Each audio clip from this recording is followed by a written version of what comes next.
NIL Now with Lauren Sisler and Kevin Jones. If you want to learn more about name, image, and likeness, you need to go to The Source. The NIL Now podcast from Headline Studio and Reddit highlights the biggest storylines with comments from key guests in the college and high school NIL space. NIL is not a cherry on top. It needs to be thought about as a part of these young men and women's future to, further their careers. You should be able to leave college with something. Subscribe to NIL Now on Apple, Spotify, Google, or wherever you listen to podcasts.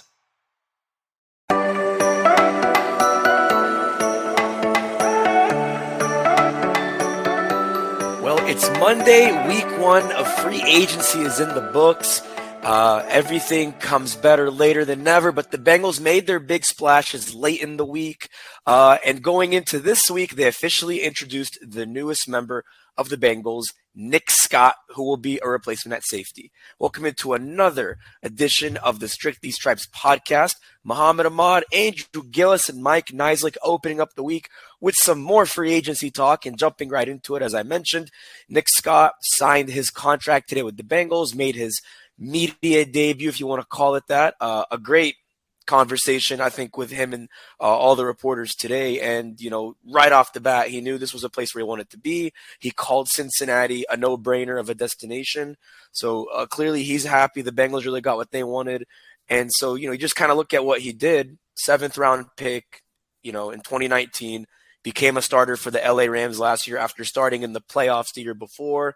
And so that really elevated his status, and that's what got him paid in Cincinnati. So kind of just for either of you guys, from hearing Nick Scott talk today, what you guys have seen on tape, and even some of the things that we've talked about in the last couple of days, what is the best asset that he brings to Cincinnati, and how is he going to help them fill that role at safety with Jesse Bates and Von Bell being gone? Well, I think, you kind of heard him say it, and, you heard safeties coach Robert Livingston say it. The versatility is something that they really valued. You kind of need a guy who can move around a little bit, play a bunch of different spots.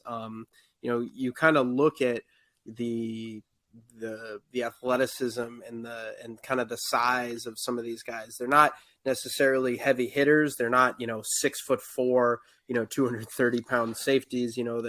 They're a little bit smaller in stature, but they can fly, and Nick Scott kind of fits that mold. So, he's played up, down, and around in his NFL career. He's played in the box. He's played as a deeper safety. So for the Bengals, I think, it's a nice little mix with Dax Hill, because, again, Dax Hill is a pretty athletic guy himself. So when you pair those two together, I think you kind of have a lot of different options in where you can line guys up and how you want to utilize the defense. Because you look at it, Jermaine Pratt's back. You have your 3 top corners, assuming that they're going to be healthy for the start of the year. You've got some options here, and I think that's probably what the Bengals have to be most excited about. Well, I think that they're going to have to hope that athleticism and those raw physical tools helps makes up for sort of the lack of experience kind of together, and some of the question marks Dax Hill had. Robert Livingston kind of mentioned that there were some lows for Dax this season, and I think everybody knows that there's going to be some more growing pains. So I think with Nick, that a guy that has that physical tool set. I think that's going to be important here going forward, because they're losing a lot, I think, and I think there is going to be an adjustment period here at safety when you lose 2 guys that spent basically the better part of 3 years, not missing a snap, essentially, almost. So I think that's going to be. I don't think that can be understated, just how much this is kind of a whole new world in that secondary for them. So obviously, you mentioned the Dax Hill question, and we're going to get to that later because Dax Hill plays a big role in this conversation. But kind of staying with Nick Scott, again, he really started to see action, in that playoff run. He started against the Bengals in the Super Bowl, and he even talked about what he saw in that defense, and kind of that's part of why he likes what he's seeing with the tight-knit group that they have. But for him, even though, again, he's not at the level of Jesse Bates or at the level of, Von Bell, in some ways, is it fair to say that he is the answer for the Bengals, or is that too early of a question to pose just 1 week into his time in Cincinnati? I think he's the answer. I don't know if he's capital T, capital A answer. He's the guy who you're going to play. He's the guy who presumably you're going to trot out in week one with Dax Hill. I don't know if you're going to get that productivity. Obviously, that's that remains to be seen. That's not something you're going to know until a few months into the season. But yeah, I mean, for now, I think it makes sense. I think these are the kind of guys that you have to hit on if you're the Bengals right now in terms of, winning and keeping in contention. You've got to hit on these guys who, if you look at his cap number over the next 3 years, the most his cap is going to be is $5.3 million. If you can get starter level quality, for 2 years where you're talking under guys under $4.5 million, that's pretty solid. So, it's obviously way too early. They're gonna see what they can get out of him. They like him as an ascending player. He's only started for 1 year. He's still kind of growing into a role. And, if you can kind of catch lightning in a bottle here, you kind of like what you have. Yeah. And I mean, I think that should also be mentioned that this was an answer on a budget, right? Like if they had infinite amount of money, no offense to Nick Scott, but like they might have signed somebody else that had more starting experience. Like they could say he's an ascending player, but that's sort of their thoughts on it. So like I think that this is the answer that they have. This was an answer on a budget because they had spent money elsewhere, and I think if they had a little more money, they might have brought Von Bell back. So I think that's where they're at, and I think he seems like a good fit for this organization. But as far as like how it'll all work out, we'll see. Certainly just the 1 year starting experience doesn't like jump out at you. I think they're taking a risk on a player that they thought could provide them bang for their buck. I think essentially is how I view this move. So when you mentioned bang for your buck, that kind of reminds me, if we're going back 3 years in time, because we're also talking about Von Bell. Like look at kind of Nick Scott, where he was on the PFF board. He was ranked 111 out of all free agents, so he wasn't even the top 100. Von Bell was obviously a little bit higher. In 2020, he was number 78. I didn't see where he was this year. I think he was more in the top 50, but Von Bell maybe wasn't looked at the way Nick Scott is because Von Bell was a second-round pick, played at Ohio State, did a lot in New Orleans. So I understand talent-wise he was better, but do you think maybe this plays into the Bengals strategy of, okay, 3 years ago they waited until kind of the safety market cleared and they snatched Bell and they could? Do you think that's just kind of the same thing they did where, like the Juan Thornhills and those players in that tier, those safeties that went, once those guys were gone, they said, okay, let's just take what we can get. In this case, it being Nick Scott, like they did with Von Bell 3 years ago. No, I don't necessarily see the parallel because Von Bell was like a fairly proven player. So I think they're a bit different. I think this was, and they were spending on defense at the time more so. So I just feel like this was just how the free agency sort of took shape for them. They spent, most of their sort of available cash on obviously Orlando Brown Jr., and so they needed to sort of prioritize spending a little bit less on the other positions.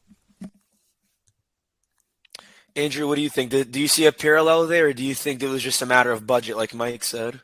Yeah, I think it was budget. I think something I've been kicking around in the last few days in my head is kind of what happens if Monday you get a Orlando Brown signing done, because when did they sign him? Thursday night, like at 10 o'clock or something like that. So what if this happens a few days earlier, and then Wednesday the Jonah Williams Wednesday trade night, right? request whatever it was, then the Jonah Williams trade request comes through, because I guess that's a long way of saying I wonder if if you could make a trade right now where your starting safeties are Jesse Bates, and he did sign for 4 years, $64 million.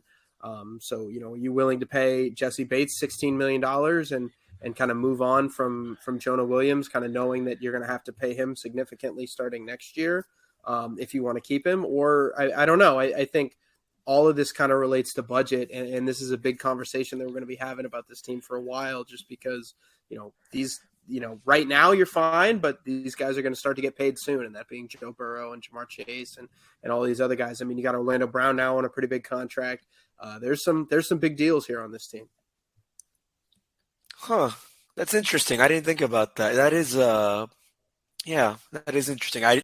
That's an interesting thought there. But to kind of get back to Dax Hill, like you and Mike were talking about, so we already talked about him multiple times this offseason, even last week, I think, when we officially knew that Nick Scott was kind of working towards a deal.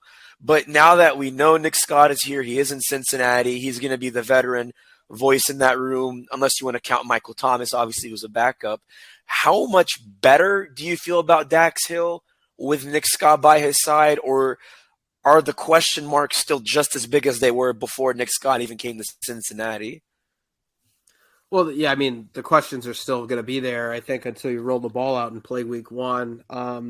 It's hard to kind of be more – like you look at the safety position. I mean, we talked about it after Jesse and Vaughn left. Like, you needed somebody who had kind of been around the league a little bit. You thought, you needed a veteran because you couldn't go into the draft saying we needed a guy. And, I mean, Dax Hill played everywhere last year. And, yeah, you can kind of look at it as – hey, he got a year of experience, he got a year under his belt, but he also didn't really play the safety position a whole heck of a lot, and he really didn't play it in a game. So, it's hard to say, if you feel better or worse about kind of their safety situation or Dax Hill as an individual, just because, I mean, you haven't seen it yet. Yeah, I mean, nothing's really changed. I mean, now we know who he's going to sort of partner up with, but as far as his development, I mean, I think it's still wait and see. I mean, Robert Livingston didn't sound overly concerned, but I mean, he's not going to get up at the mic and be like, I'm peeing my pants, I don't know what we're going to do. Of course. So I think it's just, we've got to wait and see how it goes. We're not going to know anything until games start getting played, and you kind of see his development. He has all the athleticism and size to be a successful safety in the NFL, but it's just a matter of putting it all together. And how quickly does that happen? Yeah, and obviously, like, Livingston gave more of the coach speak answer of, I think he said word for word, I have a lot of stresses in my life, but Dax is the least of them. But at the same time, like, he's not going to get up there and say, yeah, I'm not really feeling good about Dax at safety because he basically didn't play that position all year. I mean, but, it's just so hard to say, like you said, Mike, because we only saw him play safety, like, God knows how many times, because he mostly played, in the slot. And he did that, different times and different occasions. And there was an interesting moment where, like, Robert Livingston talked about Dax's first snap, week one against Pittsburgh. It was like a 3rd and 10. And they converted, and Livingston was like, oh, you're coming off the field. And, like, Dax didn't realize, oh, wait, yeah, I just came in for that package. Like, there was definitely those growing pains. There's going to be way more once he's actually settled into safety. But maybe this is kind of a question I had more for you, Andrew, before I get to Tyson Anderson, like, because I just thought about this for the podcast. I think the concerns for safety aren't as big now because you clearly have Nick Scott, but I think they could certainly use one more piece in that room. If you're looking in the draft, as far as like getting one more pickup to add depth behind, Dax and Nick and Tyson Anderson, who are some names that come to mind, and where do you think the Bengals should prioritize that in the draft next month? Yeah, you never want to say, never for a specific position. You can kind of look at different things and, how the draft could go, your options there. There's a safe Jordan Battle out of Alabama, Sidney Brown out of Illinois. There's some guys at the top that, you could really kind of point to and say, like, hey, if they're there at the end of the second round, maybe. I'm not sure that's necessarily the way they're going to go. You've got some other issues. One guy I've really kind of honed in on, and, it's a personal preference. I don't know if the Bengals feel the same way, obviously, but I really like J.L. Skinner. He's a safety out of Boise State, 6'4", can run a little bit. I think he's kind of a nice little mold of kind of what you can do in today's NFL, where you could play him in the box. You could play him a little bit over the top. He's not exactly the rangiest guy, so he doesn't really fit the mold of a Dax Hill or a Tyson Anderson or a guy like that they've drafted in the past. But frankly, that's what I like about him. I think that you need a bigger body. I like Brandon Joseph out of Notre Dame, Ronnie Hickman out of Ohio State. There's a few guys in the mid rounds I think you can convince yourself into because I think they need one more piece in this safety room. Yeah, that's really interesting. I'm glad you tossed those names out there because obviously now that we're still in free agency, but we're also getting closer to the draft. So I think this is a good time to kind of think, okay, who can you get to put behind Dax and or Nick Scott? But of course, to get back to the safety room that they have now, you got to mention Tyson Anderson, 6th-round pick last year, basically redshirted because he was injured in training camp and just never ended up playing in the regular season. But he's going to get his shot this year. And, one thing Robert Livingston said is that this is going to be a big year for Tyson Anderson because he's going to, really, they're going to need him because they're going to need him for more depth than they would have needed last year. And, this is his first shot to be in the NFL. I guess how much, I don't want to say pressure, but how much emphasis do you put on a guy like him to be the best version of himself, even though he's not technically a rookie, playing-wise he is, but how many kind of expectations do you put on a guy like that compared to where he would have been last year? I would imagine that they, unless something crazy happens, that he's probably not going to play much. But I guess the big focus for him was just getting back on the field, staying healthy, and developing. I don't know what else you could say at this point.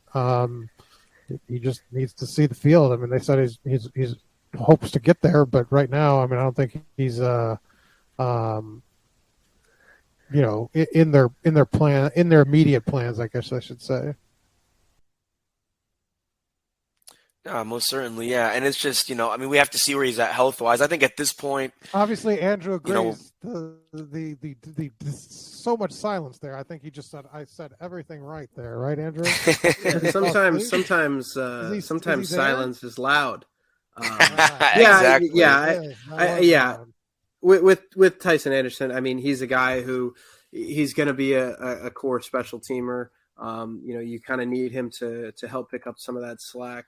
Because Frank, if you're not starting in the NFL, even frankly, if you're a second teamer, you're going to have to play. You're going to have to play specials. So, again, I think that you've got, we heard it today from Livingston. It was basically a red shirt year for him. So, you're looking at for him to take a step, but hard to see how big that step is going to be if he's kind of blocked out of playing time early. If you look at the Bengals current depth chart, I'm just reading what the projected chart is. You have at free safety, Dax Hill, Tyson behind him, then Yusuf Corker, who I covered in college, on the practice squad at number 3. Then strong safety, of course, it's Nick Scott, which there's no guarantee he'll be strong or free safety, although obviously I think he'll be strong safety. You have him. I should say Brandon Wilson behind him. I forgot about him because he tore his ACL last year, or no, year before that tore his ACL. Separate injury last year, didn't play at all. And then, of course, Michael Thomas behind those two. But Michael Thomas is more of a core special teamer who's just a big veteran voice in the locker room. So that's kind of where you're at right now. But again, like we said, I think we could see the Bengals adding one more name to that room. What that looks like and how they get there, we don't know. But when we come back, we're going to talk about where the Bengals have done well in free agency and where things can get better and where they compare to previous years. Plus much more to come right here on the Strictly Stripes podcast. Hey there, it's Muhammad Ahmad from the Strictly Stripes podcast. You might be wondering, what exactly is Cincinnati Football Insider? Well, it's a community of fans who want the inside scoop on the Bengals and a direct connection to the Strictly Stripes podcast and the reporters who cover the team, and that would be me, Andrew Gillis, and Mike Neislick. It works like this. Andrew, Mike, and I will text your phone a few times a day with breaking news, analysis, and our insights on the Bengals. It's the inside scoop on what we're hearing, and we'll give you the inside word before it even hits social media. Being an insider is the best way to participate with the podcast and get in on special events and Zoom calls with me, Mike, and Andrew. And the best part is you can text us directly. It's a great way to cut through the clutter of Facebook, Twitter, other social media, and avoid the trolls for just $4.99 a month. Still not sure? Well, just try it for 2 weeks, and if you don't like it, you can text the word STOP at any time, but you won't want to cancel once you join the community of hardcore Bengals fans. Here's the best way to get on board. Go to cleveland.com/Bengals, click on the blue banner at the top of the page, or if it's easier, text 940-4193. It's a great time to try the 2 weeks free, as we'll be reporting live from the NFL Combine in Indianapolis. Plus, we'll be covering free agency on the way to the NFL Draft in April. Give us a try for 2 weeks and see what you think. Just text this number again. It's 513-940-4193 and become an insider today.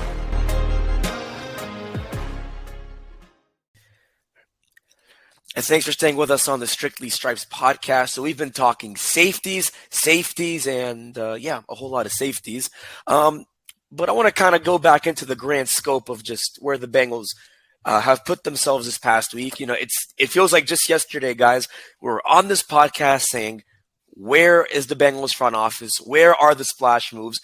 We even pre-taped the whole podcast Wednesday, which never saw the light of day because as I was getting ready to edit it, they got Orlando Brown. And then a few days later, they get Nick Scott. They hosted Foster Moreau, who played with Joe Burrow in college. So we'll see what happens with Moreau because he hasn't signed with anyone yet, although he did visit the Saints as well. So, you know, that would make sense because he's from there, played at LSU. But, I mean, just getting to it, I mean, in 1 week, where we're at right now, of free agency, on a scale of A to F, just on those grades, how would you grade the Bengals' splash moves in free agency up to this point and why?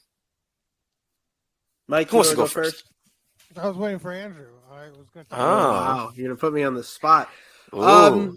Yeah, I'm gonna go with a really boring grade. I'm gonna say a C plus.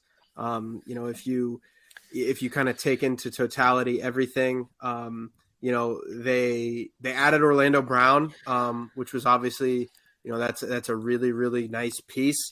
You know, not only do you upgrade at left tackle, you kind of get some stability at left tackle for a couple more years. You know, that was a big conversation that we were having, you know, hey, where does this team sit? I think you've kind of solved that issue at left tackle now for the next 4 years, which, I mean, in the NFL is an eternity. So, you know, that's obviously a really good move, but losing Von Bell and Jesse Bates is not exactly good, I guess you could say. You know, I think there's going to be a noticeable drop in secondary play, at least at the beginning of the year. We had all kind of counted out Jermaine Pratt. I'm not sure how many people really saw that one coming. And I think that, you know, that to me was a little bit interesting because now what do you do with Logan Wilson? He's coming up on a contract extension, or at least he's eligible for one now. So what do you do there? You know, the team still needs a tight end. They still need a running back. So, yeah, I mean, look, Dalton Schultz is still out there, like, I mean, this can flip pretty quickly. You know, we'll see what's going on at running back, but I think that's, you know, pretty clear they're going in the draft. So, yeah, I think right now it's a C plus. You know, to me, I thought offensive line was the area that, you know, they really needed to boost first and foremost this offseason. They did it. So that's a major plus. But again, there are some losses to this team. And I think, you know, I think C plus is fair. Dalton Schultz is not available. He just signed a deal, or is going to sign with the Texans on a 1-year, $9 million deal. That just broke. That just broke as we're recording this. Andrew, wow. Oh, I got burned. All right. Well, so I guess it can't get as high as you thought it could.